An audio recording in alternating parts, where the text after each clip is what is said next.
Magluluto tayo ng ulam mga guys. Bawang at sibuyas. Gisa muna natin.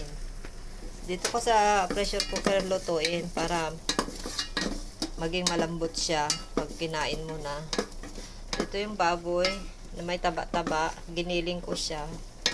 Kasi mahirapan ako maghiwa. Parang tripilya kasi. Hindi ko alam kung saan parte ng katawan ng baboy yan. Tatlo yan, pangalawa na yan. Inadubo ko yung isa, may isa pang plus isa pa doon na hiwa na malaki, ganito rin kalaki. So yan, ginigisa ko na, wala yung amo ko, kaya magluto ako ng sarili kong ulam. Kumuha ko doon sa patatas nila sa kato sili. Wala na, yung carrot ayoko nang kumuha. Hindi ko masyado gusto yung carrot, matigas. Tapos isa na lang din yung natira doon, baka hanapin. Ito naman yung ulam nila, niready ko na sa bata sa kanon. Nagatid yung amo ko kasi may daw sports day, kaya makakain sila mamaya alas 2 pagdating dito, kaya unahin ko na yung pagkain ko mga guys. Kaya giniling ko na kasi ito na, hindi ko na tinanggal yung taba-taba niya kasi nagpapamantika yan, nagpapasarap yung mantika niya. Ito, kulat, parang sa tiyan yata to. Ganito, matigas. Hindi siya makain. Sinatapong ko yan pag kumain na ako. Pero gigisa ko muna. Yan. Kinukuha ko yung taba-taba. Pag wala si amo, makakapagluto ako ng pagkain ko guys. Binibili ko to para nang makakain ako ng tama na gusto kong kainin.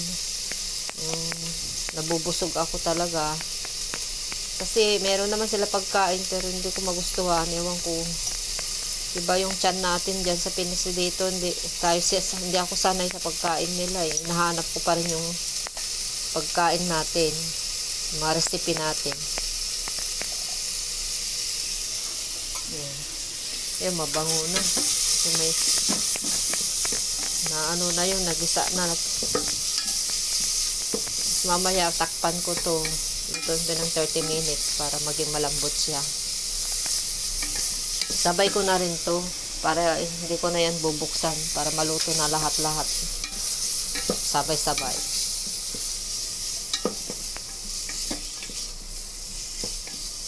Naamoy ko yung sibuyas niya.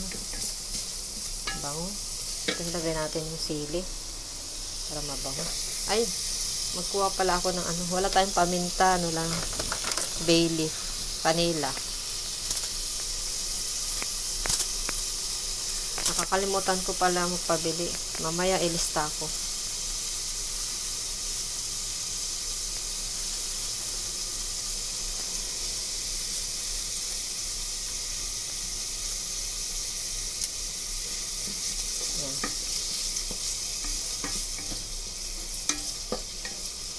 Papabango yun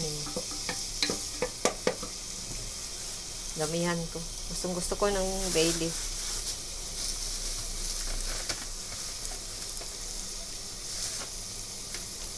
Nakapagsaing din ako ng kanin ko. Ayun. Dito siya.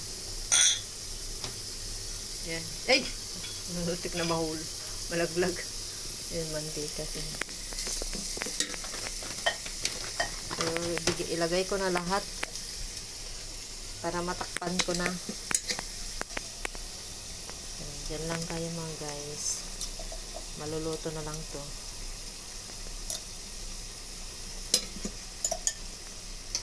Kawawa yung mga nasunugan guys dito sa Hong Kong, dito sa sa Taipo. Buti na nang malayo kami. Yung isang building lang pala. Tapos tumama din sa mga ibang building kasi yung hangin nagliliyab, natatapunan yung sa kabila. Ayun, pinapanood ko kanina, grabe, daming namatay. 94 na ngayon. Kahapon 44 lang yung 44 pa lang, naging 94 na ngayon. Diyos ko, 94 na ngayon, tapos marami pang missing dun sa Taipo. Yun may ano dito, bus papuntang sa Taipo. Doon saan ako sumasakay ng Mongkok. Doon yun ang bus Taipo ka. Kaya siguro mga 25 minutes, alam ko yun, 25 minutes na travel dito mula sa amin. Oh, amazing. Kakaawa. Ang hirap ng ganung sitwasyon. Natrap sila sa loob. Yung isang Pinay. Meron pa isang Pinay na sa ICU ngayon.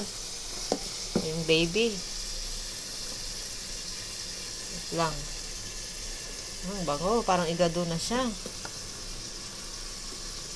Wala tayong aswete. Ganyan lang siya.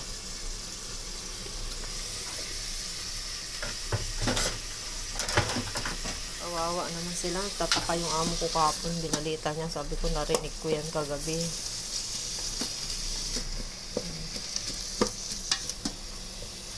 Maglagay pala tayo ng ano tayo. Asin. Saka betsin. Day ako ng day.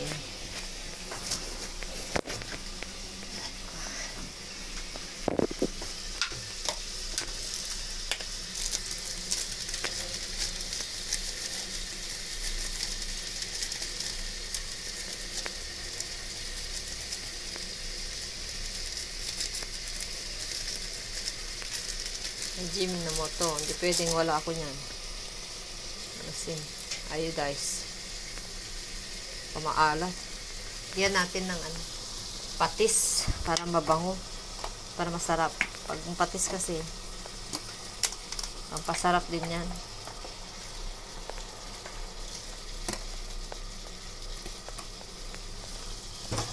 So, yan na guys. Ano kasi, puro minamadali yung pagluluto dito kasi may trabaho. Wala yun. Darating din sila, alas 2, kakain din sila dito. Tapos magluluto pa ako ng dinner. Prepare ko na lahat.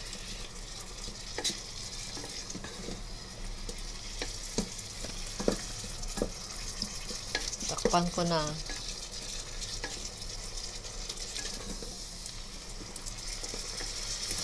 Magmamantika yan guys.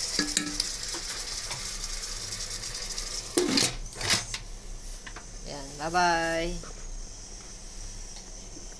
Gawin kong 8 minutes. 7 minutes na pala.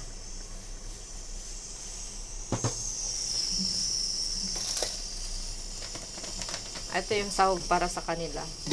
Iwain ko na bago ako maligo. Ready ko na lahat. Maliligo tayo ngayon. Malamig ang panahon. Ang dami kong hugasin mga guys. Oh. Di matapos-tapos ang kusina. Kaliit-liit. Gagabihin pa ako dito.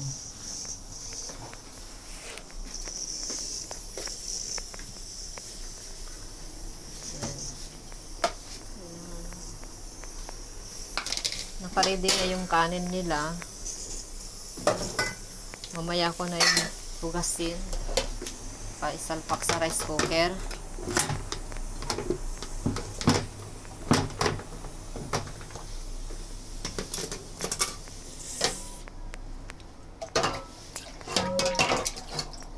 Banlawan na lang. Sasabalik ko to sa freezer to. Lagayan ng karne.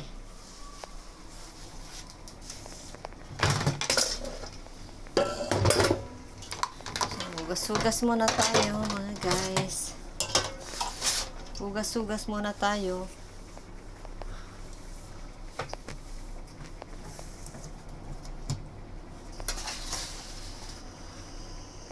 Ay. Bye na guys. Bye. Dali. So, yung ulam din nila, may akong hiwain.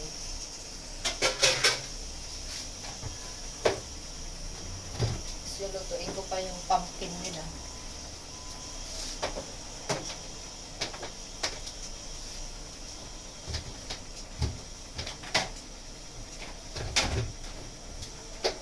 Mamaya ko na yung lutuin. Wala ko lang